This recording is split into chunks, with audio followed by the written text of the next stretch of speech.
I love you. Thank you for joining us today. I love what we're going to talk about. I absolutely love what we're going to talk about. Did you get that? Let me say it the third time.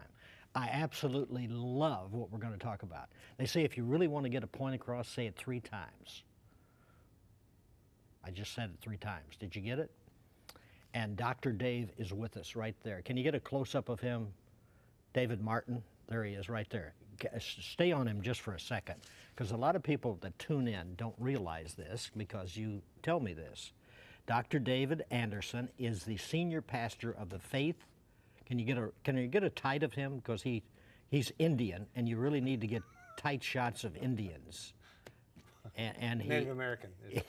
Oh, I'm sorry. That's right. There is India country, so okay. Native American. He tells me often, get off my land. So I need to say it 3 times, evidently. that's right. That's true. Can you keep that tight on David Martin? Because David, you just blew David Martin's mind. He's our director back there, and the two of them play golf from time to time. And he said something to David Martin that just blew his mind. So I won't go into what that is. But he's the senior pastor of the Faith Baptist Church in Sarasota, Florida. Beautiful area, by the way. He received his bachelor's and master's degree from Liberty University and his doctorate from Bethany Theological Seminary. He has been a pastor for 30 years plus and has planted 2 churches. Dr. Anderson is also the son-in-law of a guy by the name of Herman and a woman by the name of Sharon, spelled with 2 R's. And we've known each other for how many years? 39. As long as I've done TV. Pretty much, yeah. You were still doing supers when I first met you. So it has to be longer than that then. Yeah. 40 years. Almost 40. Well, my 39th wedding anniversary is this December, and Colleen and I only dated 11 months before we got married. And you were married in December of 1979. Trinity Baptist. The pastor, Dr. William E. Klein. I just talked to him yesterday, by the way. So why are you giving all these details? Is somebody looking for me, and now you're letting them know where I'm at, or? Well, you pick up on things quick. Yes, don't you? Absolutely. Never trust the white man, my dad said. Hey, Dave, can you get a close-up of these? Okay, see these right here? David Anderson, somebody gave him these boots. Can you get a tie to those boots? We're getting it. Good. Okay, good. Okay, let me. The sole, it's a nice looking sole. I can't get it around. I can't get the top of it. Chapers. Okay. Well, let me. Here. There you go. There's the boots. Very good looking boots. And David, apparently his foot is big. These are actually larger than I normally get in boots, but this is probably my 15th pair of boots. And very nice boots. They're full quill ostrich. And stay on them. Yeah. And so I didn't know if they would fit. Colleen brought them to me. We were down in Sarasota last week, and they were kind of filthy. They were really messed up. So I spent a long time cleaning these babies. You know how I am. They're spending a long time now showing them to everybody.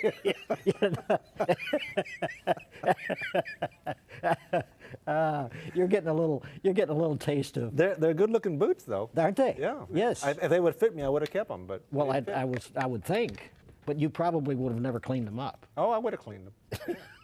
My boots I have are shiny. And are they? Okay. Oh, yeah. We're going to talk about wisdom, part 1. I love Proverbs. And by the way, I brought my Bible that I use every day. I have read through the Bible for the last 30 years, and I started with the NIV, and then I went to the New King James for many years, and now I'm in the New Living Translation, which I really love, because basically the New Living Translation, when you read the passage of, like Dave, he'll read through what King James. New King James. Yeah. He'll read the passage. If you don't completely understand it, he'll paraphrase it. So basically, this says what Dave would say after he reads a verse. And people get, oh, you use a riddle. Yeah, I go, yeah, I read what you probably would say after you read the King James. And somebody said, what did I just say? So anyway, but Proverbs is an amazing book. It is. It's one of my favorite books of the Bible. I've enjoyed it and loved it and learned from it, and it has altered many of my behaviors and many of my attitudes over the years. Isn't it? I mean, it's just filled filled with amazing, not suggestions. I mean, if you follow what this says, you will absolutely not go wrong. Right. Well, we're going to be talking about Proverbs in a couple of weeks, in general, what Proverbs really are. But today we're focusing on the principle of wisdom. And you had asked me when you observed that wisdom in both Hebrew and Greek is a feminine word. Yes. Why is it feminine? That's right. And it's a fascinating thought as to why is wisdom presented in a feminine gender. And when you're reading through Proverbs, it said follow her advice, follow, and her, and it's always her. Yes. And I ask you that. So what is the reason? Well, I'm going to give you some reasons here, but I want to build up to it one step at a time. Can we allow all these people watching to get in on this? Yes. Okay, let's do that. And look at some definitions. First of all, the Hebrew word for wisdom most prominently used in Proverbs is chachma. Looks like it says chachma, but it's chachma. And it means the skill for life. And it's the skill of discerning the virtue of something, whether something is good or evil, whether it's virtue or vice, or whether it's an obligation of duty, or you're doing it out of indulgence. So it's to have the skill in discerning something's virtue. Another word is the word Binah, and it's the discipline of moral character to discern if something is sham or reality. So it's more like about the realness of something. Is something truth or error, or is it temporary or permanent, or is it valid or invalid? In other words, there are many experiences in life that happen that are real, but they're not valid. There are many events in the Christian life that can be seen as being spiritual, but they're not spiritually valid. Wow. Something actually happens to somebody, but it's not the Lord who's doing it. And that's what Binah would be. Then Tusiyyah, the other word used for wisdom in Hebrew, is talking about insight, intuition, logic, and awareness. Tusiyyah. And so then we get to Greek, where the word chachma is translated as Sophia. That's also a feminine word. That's insight into the true nature of things. So the Greek word for wisdom is a little more inclusive of all the different terms. But it's still female. It's still female. And then Phronesis, which is prudence. Prudence is discerning whether or not a certain action will produce the result you want. So it's looking at actions in light of their results. So all those words are words that they're sort of interchangeable. They certainly overlap. Feminine but gender. Each one of them highlights an aspect of it. Now, why that gender? Well, I have something else before we get to that. So we're building up to something. Good, okay. So Proverbs 1:7 and 9:10 says, "The fear of the Lord is the beginning of knowledge, but fools despise wisdom and instruction. The fear of the Lord is the beginning of wisdom, chachma, knowledge, yada." So when somebody says to you, yada, yada, yada, yes, what they're saying is, like you know, because yada means knowledge. So when they say yada, yada, yada, that they're is saying, amazing, Dave. Yeah. So Seinfeld had biblical comments. Well, Seinfeld he's Jewish, and that was Jewish terminology. There you go. Yeah, Yiddish. And then and the knowledge of the holy is understanding. That's the word Binah. So all of those words are used in those two key themes of Proverbs, that all of wisdom begins with fearing the Lord, but it presents wisdom as being feminine, something that we're not usually afraid of. Is it? Oh, okay, you just answered it. Yeah, so it's a soft. Yes, one like of the a soft answer turns away wrath. That's one of the traits of it, for Yeah. sure. So here's the question. Why does Solomon use a feminine word for wisdom? And I'll give you 5 basic answers. 1, feminine is a grammatical designation, not a gender indication. So in certain languages, like in Spanish, not true in English, there are gender, male and female nouns, and they have to have male or female verbs that match them. And it doesn't necessarily mean that it's male or female in gender, it's just in the language itself. So there are some masculine terms that actually have a female verbal expression, grammatical expression. So in Hebrew, in reality, the word chachma, although it's feminine gender, it doesn't mean necessarily female in the grammatical sense. It's the contextual sense in which we see the feminine aspects of it. Because there'll be some people who are watching who might know Hebrew, and they'll understand that about the feminine gender of the noun, of the verb. It doesn't necessarily mean female. You say necessarily. So sometimes it does, So, yeah. other times it doesn't. Yes, based upon the context. And that's what we're going to talk about, the way Solomon presents wisdom. He presents it with a feminine atmosphere, feminine A reason? qualities. Yes. I mean, he chose that? Yes. And here's feminine, number 2, fits the artistic and poetic nature of Proverbs. So because Proverbs, many of Proverbs they're picture words. They are designed to generate a feeling, to generate an emotion, to generate an interest in. The expression of using wisdom as a feminine is what most art and poetry and songs are about. Fashion. Yeah. And women. Yeah. It's one of the greatest affections of man is for the feminine form of things, to the point that when you talk about your boat is a she. You love your country, it's your motherland. Yes, you know? yes. I named Sharon's car, a feminine name. Butter. Is butter a feminine name, honey? I don't know. Anyway, it kind of has that connotation. And then number 3, feminine is a good mechanism for contrasting the types of wisdom. Now this is going to sound insulting a little bit, but feminine gives a good mechanism for Solomon to say there's bad women and there's good women. There's seductive women, there's virtuous women. Wisdom is a virtuous woman who's crying for you to come listen to her, and foolishness is an evil woman who's trying to seduce you. So he uses the feminine context of wisdom to show you the allure of the two forms. And But if we had a debate group, they would say, well, men are the same way. yes, but not as appealing. See, Okay. he's talking about appeal, Okay. draw. So listen to these verses. Proverbs 1:20 through 22. Wisdom calls aloud outside. She raises her voice in the open squares. She cries out in the chief concourses. At the openings of the gates in the city, she speaks her words. How long, you simple ones, will you love simplicity?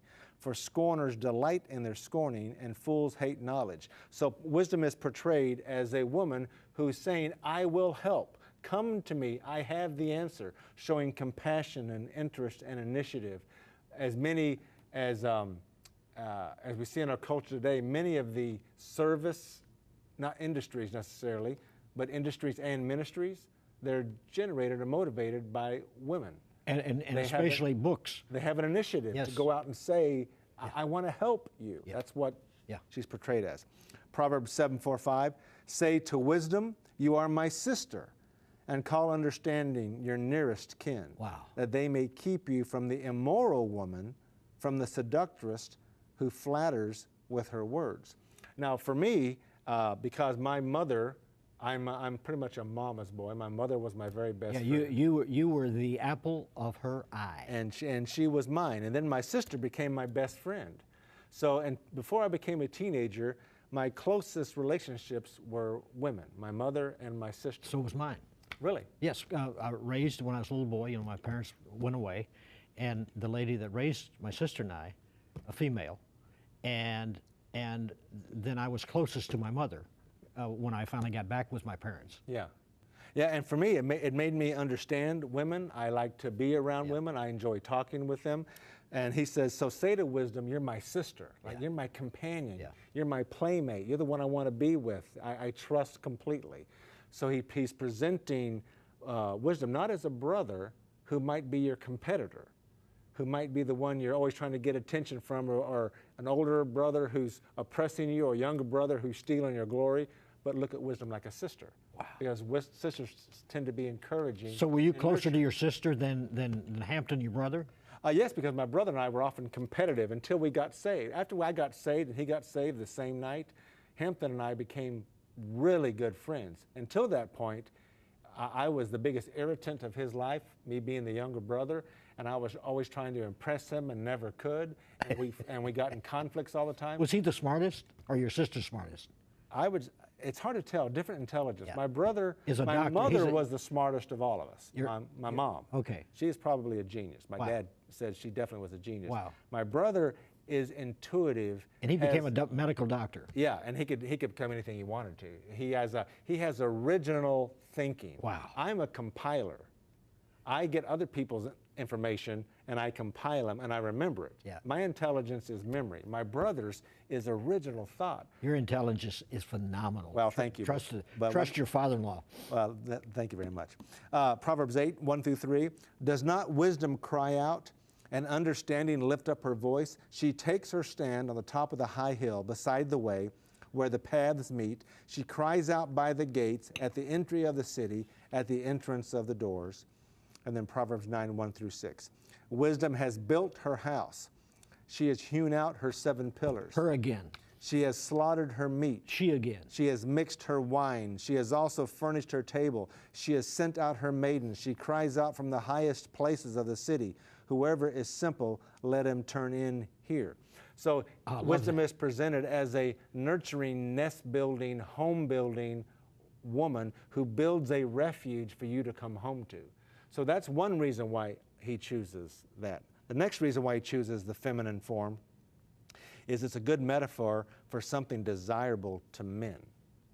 Oh, yeah. There's nothing more naturally inherent desirable to men than a woman. And that could be more than for just sex. It's also for the nurturing, caring aspect because of your mother or the friendship of your sister. And the trust. And then the pleasure of romance. All those things. But when a woman has all of that together, the draw is almost irresistible. Yeah. So he's presenting wisdom as that's how men should crave it.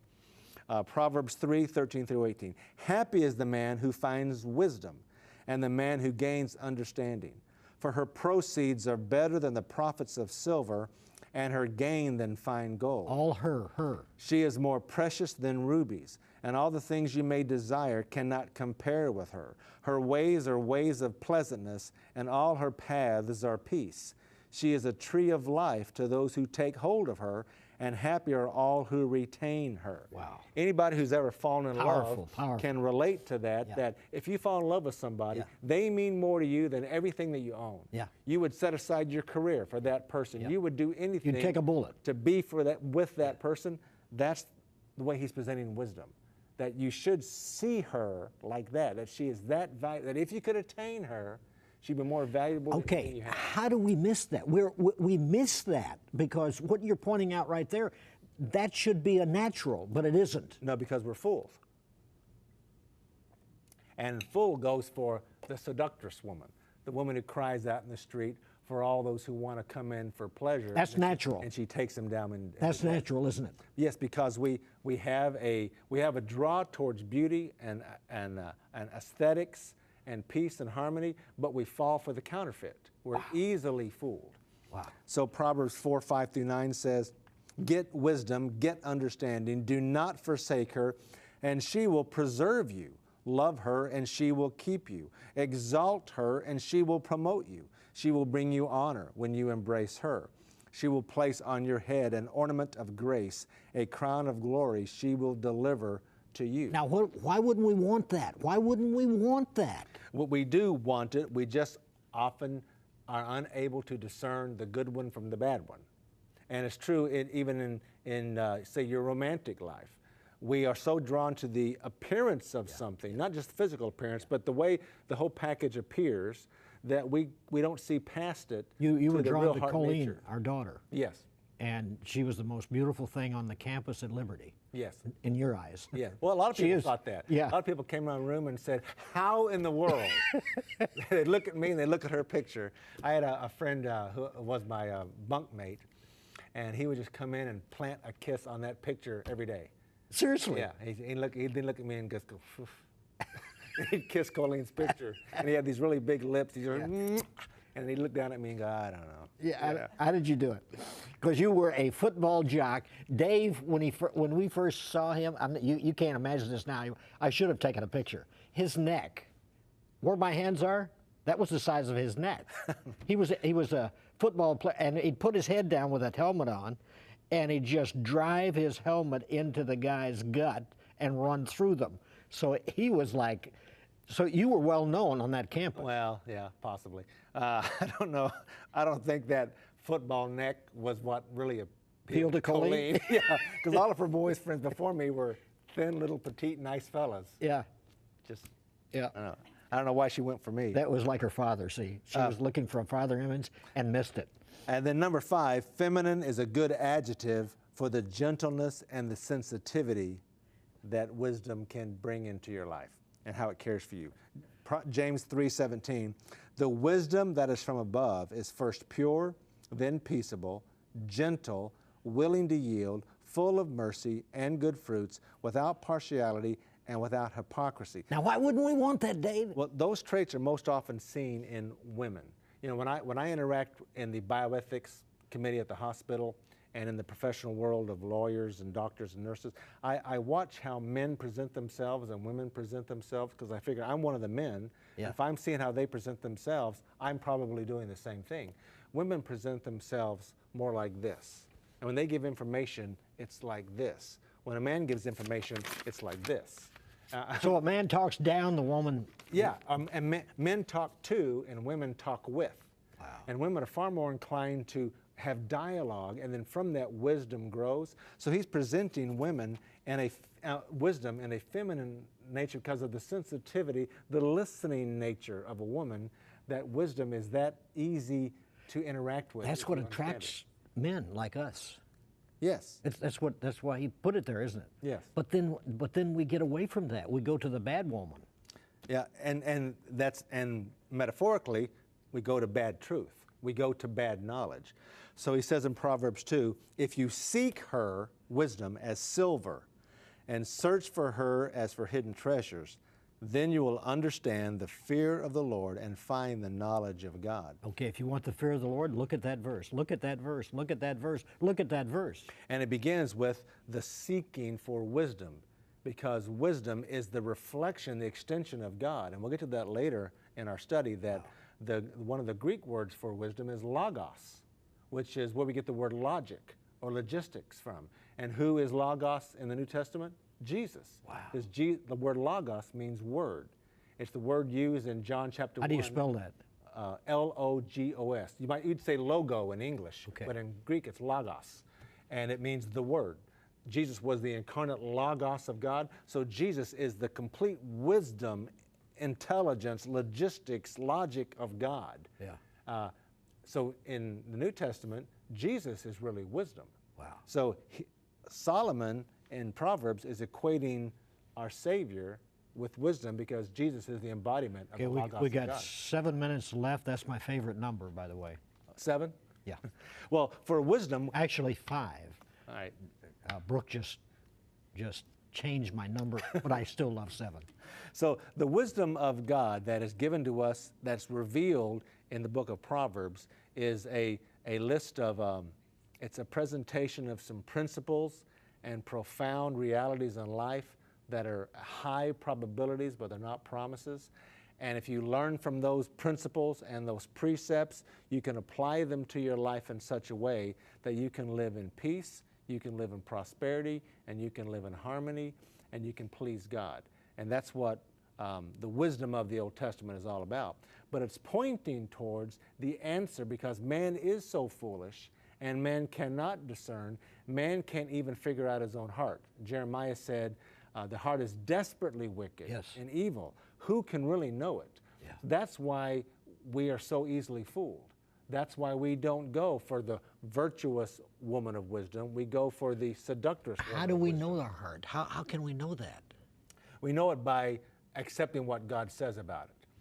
And so since I know that my heart is deceptive, my heart is wicked, my heart is evil, there must be a resolution, there must be a reconciliation, there must be a solution, a remedy for it. And that is for me to surrender my heart to God, that He might fill me with His Spirit and give me His wisdom. But it's surrender, surrender, surrender. It isn't just a one-time thing.